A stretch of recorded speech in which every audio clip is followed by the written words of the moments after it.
Assalamualaikum warahmatullahi wabarakatuh. Perkenalkan, nama saya Muhammad Zari Dayat dari kelas 12 IPS.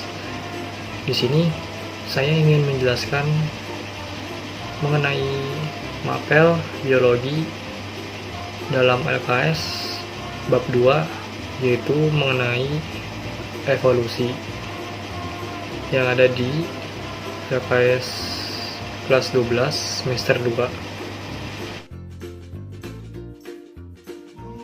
Evolusi berasal dari bahasa Latin yaitu evolvere yang berarti berubah.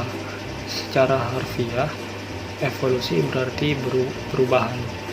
Jadi evolusi adalah proses kompleks pewarisan sifat organisme yang berubah dari generasi ke generasi dalam kurun waktu jutaan tahun.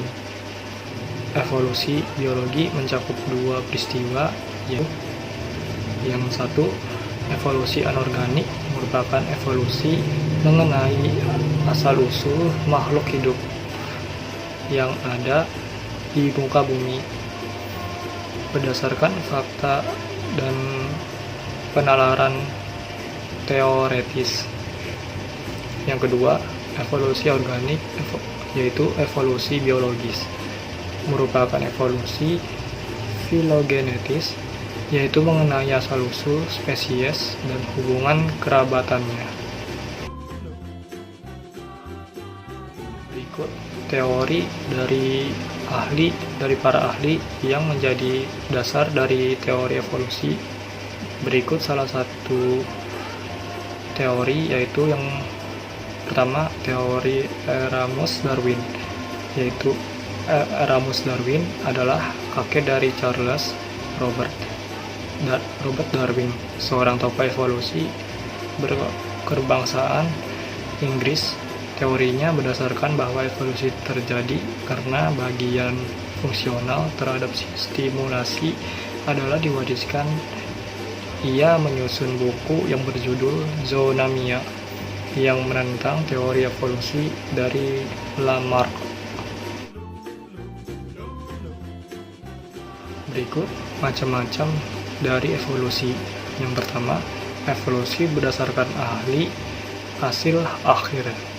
Teori ini dibagi menjadi dua, yaitu teori divergen, yaitu evolusi divergen merupakan proses evolusi yang perubahannya berasal dari satu spesies menjadi banyak spesies baru. Evolusi divergen ditemukan pada peristiwa terdapatnya 5 jari pada vertebrata yang berasal dari nenek moyang yang sama dan sekarang dimiliki oleh bangsa primata dan manusia. Yang kedua, evolusi konvergen. Evolusi konvergen adalah proses evolusi yang perubahannya didasarkan pada adanya kesamaan struktur antara dua organ atau organisme pada garis yang sama dari nenek moyang yang sama. Hal ini dapat ditemukan pada hiu dan lumba-lumba. Ikan hiu dan lumba-lumba terlihat sama seperti organisme yang berkerabat dekat, tetapi hanya hiu termasuk dalam diskus, sedangkan ikan lumba-lumba termasuk dalam mamalia. Yang kedua, yaitu evolusi berdasarkan arahnya. Evolusi ini dibagi menjadi dua. Yang pertama, evolusi progresif. Evolusi progresif merupakan evolusi menuju pada kemungkinan yang dapat bertahan hidup atau disebut sebagai survival. Proses ini dapat dijumpai melalui peristiwa evolusi yang terjadi pada burung finch. Yang kedua, evolusi regresif. Evolusi regresif merupakan proses menuju pada kemungkinan kepunahan. Hal ini dapat dijumpai melalui peristiwa evolusi yang terjadi pada hewan dinosaurus. Yang ketiga, berdasarkan pada skala perubahannya. Berdasarkan skala perubahannya, evolusi ini dapat dibedakan menjadi dua, yaitu yang pertama makroevolusi. Makroevolusi adalah perubahan evolusi yang dapat mengakibatkan perubahan dalam skala besar. Adanya makroevolusi dapat mengarah kepada terbentuknya spesies baru. Kedua, mikroevolusi.